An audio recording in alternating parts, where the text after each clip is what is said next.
नमस्कार दोस्तों, स्वागत है आपका अपने YouTube चैनल एवनारा वर्ल्ड में। Electrical engineering MCQ power system part 5 में आप सबका एक बार फिर से स्वागत है। तो आज हम फर्स्ट क्वेश्चन ले रहे हैं, what is the superior quality of coal called. तो गाइस, जो कोल की सबसे सुपीरियर क्वालिटी कौन सी होती है, देखिए ऑप्शंस दिए आपके पास। ए एंथ्रासाइट, बी कोक, सी बिटुमिनस, डी पिट।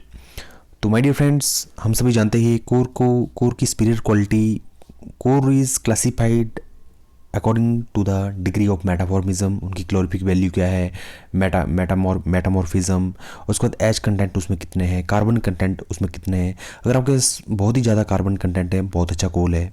एच कंटेंट कम है, ठीक है, अच्छे कोल की मैं क्वालिटी आपको बता रहा हूँ। डिग्री ऑफ मेटामॉर्फिज्म गुड है, मतलब अगर उसके कॉम्पोजिशन कितने चेंजेस हो रहे हैं, अगर वो हाई प्रेशर और हीट के अंडर कोई कोल आ रहा है तो उसको डिग्री ऑफ मेटामॉर्फिज्म बोलते हैं। क्लोरिफिक वैल्यू उसकी अच्छी है, ठीक है, मेटामॉर्फिज्म सब कुछ ठीक है, तो उसको हम गुड कोल कहेंगे। तो ये सब क्वालिटीज़ अगर किसी में पाई जाती है वो होता है anthracite coal. A is the right answer guys. तो एंथ्रासाइट सबसे अच्छा कोल माना जाता है। उसके बाद अच्छा कोल माना जाता है बिटुमिनस। उसके बाद जो सब कैटेगरीज भी होती है इनकी, जैसे सब बिटुमिनस है ना। उसके बाद इस तरह से लिग्नाइट, पिट, इस तरह से पिट, लिग्नाइट, इस तरह से ये क्लासिफाइड कोल किया जाता है। सबसे अच्छी क्वालिटी होती है हमारी एंथ्रासाइट गाइस, क्योंकि इसकी क्लोरिफिक वैल्यू अच्छी होती है। बहुत ही hard fine particle of coal ये होता है। इसकी क्लोरिफिक वैल्यू भी हाई रहती है, और कार्बन कंटेंट इसमें बहुत ज़्यादा 80 से 90% कार्बन कंटेंट इसमें होते हैं। तो A is the right option. Next question is the coal with highest ash content is. Ash content मैंने अभी कहा कि जिसमें एश कंटेंट ज़्यादा होगी वो सबसे पुअर क्वालिटी ऑफ कोल होगा। अब पुअर क्वालिटी ऑफ कोल मैंने अभी आपको ऊपर बताया, वो है lignite. A is the right answer guys. जिसमें एश कंटेंट सबसे ज़्यादा होगी वो क्या होगा आपका पुअर क्वालिटी, क्योंकि इसकी क्लोरिफिक वैल्यू क्या होगी, कम होगी। और दूसरा डिग्री ऑफ मेटामॉर्फिज्म, उसकी कंपोजिशन चेंज होंगे जैसे हाई प्रेशर, हाई जैसे हम हीट करेंगे इसको, तो ये मतलब फाइन, मतलब ज़्यादा हीट प्रोड्यूस करने के बजाय एच कंटेंट में कन्वर्ट हो जाएगा। एच कंटेंट इसमें क्या होंगे, ज़्यादा होंगे। और दूसरा इसमें जो मैंने आपको बताया था कि कार्बन कंटेंट, हाँ कार्बन कंटेंट इसमें क्या रहते हैं, कम रहते हैं। एच कंटेंट ज़्यादा रहते हैं और कार्बन कंटेंट इसमें कम रहते हैं। तो right answer is a. Next question is, which material is used in controlling chain reaction in a nuclear reactor? तो गाइस, सबसे पहले न्यूक्लियर रिएक्टर के बारे में आपको थोड़ी जानकारी दे दूं कि न्यूक्लियर रिएक्टर एक्चुअली होता क्या है। देखिए, पिक्चर के माध्यम से मैं आपको समझाने की थोड़ी कोशिश करूंगा हाउ न्यूक्लियर रिएक्टर वर्क। सबसे पहले क्वेश्चन होता है कि न्यूक्लियर रिएक्टर होता क्या है। न्यूक्लियर रिएक्टर वो होता है जिसमें न्यूक्लियर रिएक्शन होता है। न्यूक्लियर रिएक्शन कौन कौन से होते हैं हम सभी जानते ही है। एक होता है न्यूक्लियर फ्यूजन, एक होता है न्यूक्लियर फ्यूजन। न्यूक्लियर फ्यूजन होता है दो न्यूक्लियर का फ्यूज हो जाना, मतलब एक साथ जुड़ जाना। जैसे we know that sun works on the principle of nuclear fusion, इसलिए हीट जनरेट करता है। तो हमारे पास जो न्यूक्लियर रिएक्टर उसमें न्यूक्लियर फ्यूजन होता है। क्या होता है, न्यूक्लियर फ्यूजन होता है। क्या होता है इसमें, देखिए थोड़ा I will try to explain you in easy way. देखिए हमारे पास न्यूक्लियर रिएक्टर है। अब कंट्रोल रॉड्स आपको दिख रही है। कंट्रोल रॉड्स ये आपको दिख रही है, जो क्या करती है, इसका नाम ही बता रहा है, ये न्यूक्लियर रिएक्शन को क्या करेगी, कंट्रोल करेगी। देखिए क्या होता है इसमें, I must tell you that fuel elements होते हैं। तो गाइस ये एल्यूमिनियम कंटेनर होते हैं। पहले मैं थोड़ा इसके पार्ट्स के बारे में बता देता हूँ, फिर बताता हूँ कैसे वर्क करता है। ये आपके फ्यूल एलिमेंट्स है। ये एल्यूमिनियम के कंटेनर में हम क्या डालते हैं, फ्यूल डालते हैं। फ्यूल कौन सा डालेंगे हम, या तो यूरेनियम या तो प्लूटोनियम 239 या यूरेनियम 239, यूरेनियम 235, आइसोटोप्स, थोरियम, ये सब इसमें एल्यूमिनियम कंटेनर में फ्यूल डालेंगे। उसके बाद मॉडरेटर क्या करता है गाइस, ये आपके क्या करता है, ये स्लो डाउन करेगा फास्ट मूविंग न्यूट्रॉन्स को। जो भी न्यूट्रॉन्स यहाँ पे फास्ट मूव करेंगे उनको ये स्लो डाउन करेगा। मॉडरेटर कौन कौन से यूज़ किए जाते हैं आपके, ग्रेफाइट, ठीक है, पैराफिन, ड्यूटेरियम, बेरिलियम ऑक्साइड, ये सब आपके moderator as a moderator use किए जाते हैं। बस कुछ नहीं करना है, जो फास्ट मूविंग न्यूट्रॉन है ड्यूरिंग फिशन रिएक्शन जो प्रोड्यूस होंगे फास्ट मूविंग न्यूट्रॉन, उनको स्लो डाउन करना है। फिर उसके बाद आपके कंक्रीट शील्ड, चलो इसको तो लास्ट में डिस्कस करते हैं। उसके बाद है स्टील प्रेशर वेसल, ये भी आपका आउटसाइड हमारे पास shielding, as a shielding use हो रहा है। कंट्रोल रॉड होती है कैडमियम और बोरोन की। कंट्रोल रॉड का क्या काम है, कंट्रोल करना, किसको, फास्ट मूविंग न्यूट्रॉन को, उसको कंट्रोल करना, उसको स्टॉप करना। दूसरा न्यूट्रॉन्स को एब्जॉर्ब करना। It means cadmium and boron are neutron absorbing elements, so that's why they are neutron absorbing material, that's why they are used as a control rod. तो guys उसके बाद है हमारे पास कूलेंट। जैसे आपका यूज़ होगा हैवी वाटर या तो आपका liquid sodium.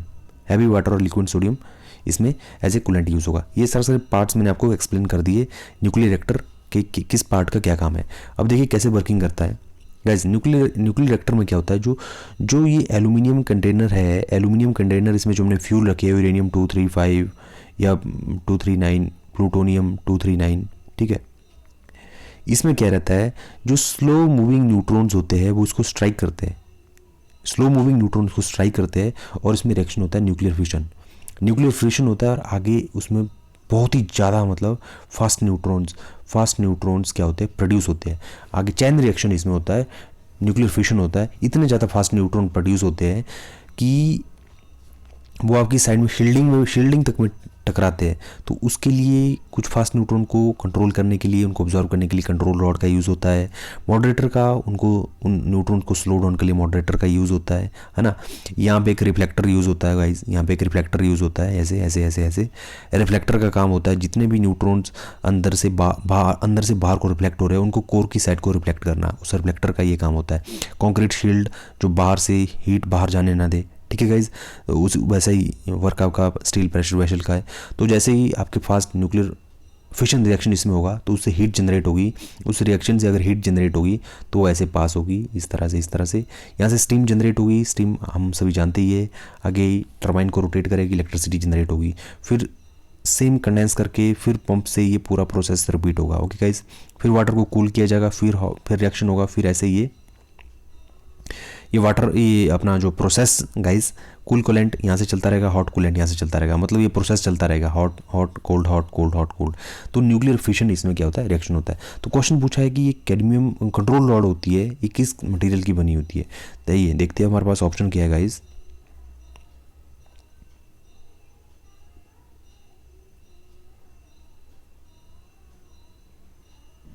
Okay, which material is used in controlling chain reaction in a nuclear reactor. तो मैंने आपको बताया कैडमियम और boron, these are neutron absorbing material, that's why they are used. तो right option is your B. Now the next question is control rod used in nuclear reactor are made up. Control rod किस चीज़ की बनी होती है guys. अभी बिल्कुल same question, cadmium और boron. Okay guys, इससे पहले वाला क्वेश्चन भी सेम ही था कि which material is used in controlling chain reaction in a nuclear reactor, boron guys. तो मैंने आपको बताया कि जो कंट्रोल रॉड्स होती है ये आपकी कैडमियम और बोरोन की बनी होती है। नेक्स्ट है, in nuclear reactor chain reaction is controlled by introducing. तो गाइज चेन रिएक्शन को कंट्रोल किससे किया जाता है, कैडमियम रॉड से किया जाता है। Right answer is your A. Okay guys, now the next question is heavy water is used in nuclear reactor as and plant as. मैंने आपको बताया हैवी वाटर कौन कौन से होते हैं। हैवी वाटर आपका क्या क्या होता है, एक तो heavy water coolant as a coolant use होता है और दूसरा लिक्विड सोडियम का यूज़ किया जाता है। Heavy water is used in nuclear power plant as coolant. Okay guys, और moderator no, the accurate answer is coolant. Okay guys, लेकिन sometime it is also use as moderator, means ये एक तरह से न्यूट्रॉन्स की स्पीड को क्या करता है, स्लो डाउन करता है। तो D is the right answer guys. Next question is which of the following materials can be used as a coolant. Coolant में देखिए मैंने आपको बताया हैवी वाटर, अभी मैंने आपको एक्सप्लेन करवाया न्यूक्लियर रिएक्टर, तीनों के तीनों यूज़ किए जाते हैं guys. Next, the function of reflector in the nuclear reactor. मैंने आपको बताया कि रिफ्लेक्टर क्या करता है, बाउंस बैक करता है most of the neutrons that escape from the fuel core, is the right answer. Next question, ये मैंने आपको समझाया कि न्यूक्लियर रिएक्टर कैसे काम करता है properly. Reflector of the nuclear reactor are made up of. Reflector किस चीज़ से बने होते हैं, तो गाइज ये आपके बेरिलियम से बने होते हैं। जो मैंने आपको बताया जितने भी आपकी जो न्यूट्रॉन्स आउटसाइड वॉल की साइड को आएंगे उनको ये अंदर की साइड को कोर को रिफ्लेक्ट करेगा। देखिए गाइज, एक taking the density of water to be 1000 kilogram per meter cube, how much power would be devolved hydroelectrical power generating unit assuming 100% efficiency. देखिए ये पूछ रहे हैं कि how power devolved. We know that hydropower is nothing but simply 9.81 into 10 raised to power -3। हम क्या क्या लेते हैं इसमें, एफिशिएंसी लेते हैं, हेड लेते हैं, डिस्चार्ज लेते हैं और क्या लेते हैं इसमें, डेंसिटी ऑफ वाटर वेट लेते हैं, ठीक है, इनटू सॉरी वेट, और साथ में 21 में होता है किलोवाट। ये आपके पास पावर की इक्वेशन है हाइड्रो पावर की। अब वैल्यू पुट कीजिए जो आपके पास दिया हुआ है। आपके पास दिया हुआ है एफिशिएंसी 100% दी हुई है, उसके बाद 1 मीटर हेड दिया हुआ है, 1.0 डिस्चार्ज, देखिए ये आपके पास 1 दिया है, हेड 1 दिया है, एफिशिएंसी 100% का मतलब 100/100 मतलब 1, सारी चीज़ें 1 दी हुई है। और weight of water and density of water is taken generally 1000 kilogram, है ना, पर मीटर क्यूब। तो किलोग्राम पर मीटर क्यूब ये ऑलरेडी दी हुई है, देखो सॉरी, ये आपके पास डेंसिटी ऑफ वाटर दी हुई है 1000 kg पर मीटर क्यूब। तो वैल्यू सारी सारी पुट करो, हमारे पास आया 9.81 मल्टीप्लाई बाय, देखिए ये पॉजिटिव वैल्यू है, ये माइनस वैल्यू है, ये 10⁻³ है, ये 10⁻³ है, बेस सेम पावर ऐड हो जाएगी तो क्या आ जाएगा 10⁻0 दैट इज़ 1, तो 1 right answer is your 9.80 kilowatt. C is the right answer guys. So the next question is 1 atomic mass unit is equivalent to, देखिए AMU, पहले तो मेगा इलेक्ट्रॉन वोल्ट, देखो सिंपल सी बात है, इलेक्ट्रॉन में चार्ज कितना होता है, 1 इलेक्ट्रॉन वोल्ट कितना होता है 1.6 इंटू 10⁻⁻19 जूल। और 1 मेगा इलेक्ट्रॉन कितना होता है, वो होता है 1.6 into 10⁻⁻13 joule. Okay guys, 1 mega electron ये होता है और 1 इलेक्ट्रॉन वोल्ट ये होता है। और यहाँ से देखिए 1 जूल भी निकाल सकते हैं, 1 जूल क्या होगा, डिवाइड कीजिए इसको 1/1.6 इंटू 10⁻³ को आएगा 6.242 इंटू 10⁻12 मेगा इलेक्ट्रॉन वोल्ट। लेकिन इन्होंने पूछा 1 atomic mass unit is generally 931.4, ये तो नॉलेज के लिए बता रहा हूँ आपको, 931.4 मेगा इलेक्ट्रॉन के बराबर आपका एटॉमिक मास यूनिट होता है generally. Okay guys, next question is 1 kilogram of natural uranium gives energy equivalent to about, देखिए जो 1 kg ऑफ नेचुरल यूरेनियम होता है आपको एनर्जी देता है, हमें पता है 1 kg ऑफ यूरेनियम, देखिए एक साइड 1 kg यूरेनियम रखिए, एक साइड 10 kg ऑफ कोल रखिए, 10,000 kg ऑफ कोल रखिए। गाइज आप सोचो 1 किलो यूरेनियम से जितनी एनर्जी प्रोड्यूस होगी उतनी एनर्जी प्रोड्यूस होगी 10,000 किलो कोयले से।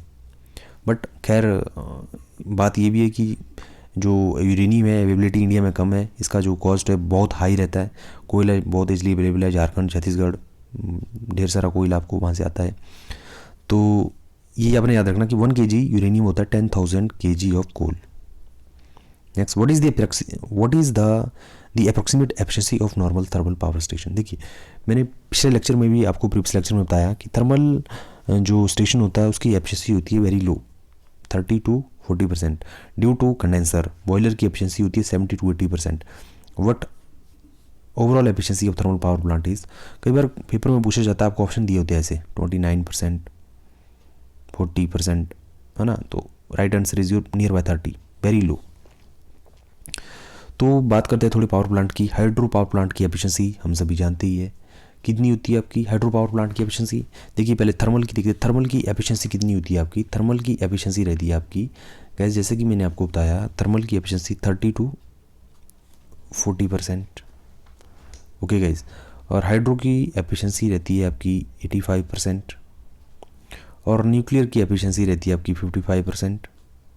जो डीजल पावर प्लांट होते हैं उनकी एफिशिएंसी रहती है आपकी 35% अप्रॉक्सीमेट। जो स्टीम पावर प्लांट होते हैं उनकी एफिशिएंसी रहती है 25%। अब क्वेश्चन होता है स्टीम पावर प्लांट और थर्मल पावर प्लांट में क्या डिफरेंस है। फर्क बस थोड़ा सा ही है, बिल्कुल माइन्यूट सा है गाइज। जो स्टीम पावर प्लांट होते हैं उसमें जो स्टीम जनरेट की जाती है वो न्यूक्लियर बायोमास या जियोथर्मल, ठीक है, न्यूक्लियर बायोमास या जियोथर्मल से स्टीम जनरेट होगी, इसलिए इनको स्टीम पावर प्लांट बोलते हैं।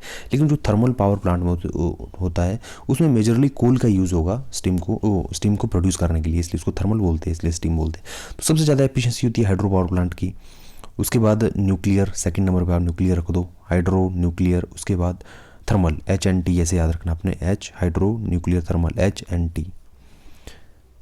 Next question is the major content of coal in India is, देखिए इंडिया में जो मेजर कंटेंट कोल में रहता है वो रहता है आपका ऐश।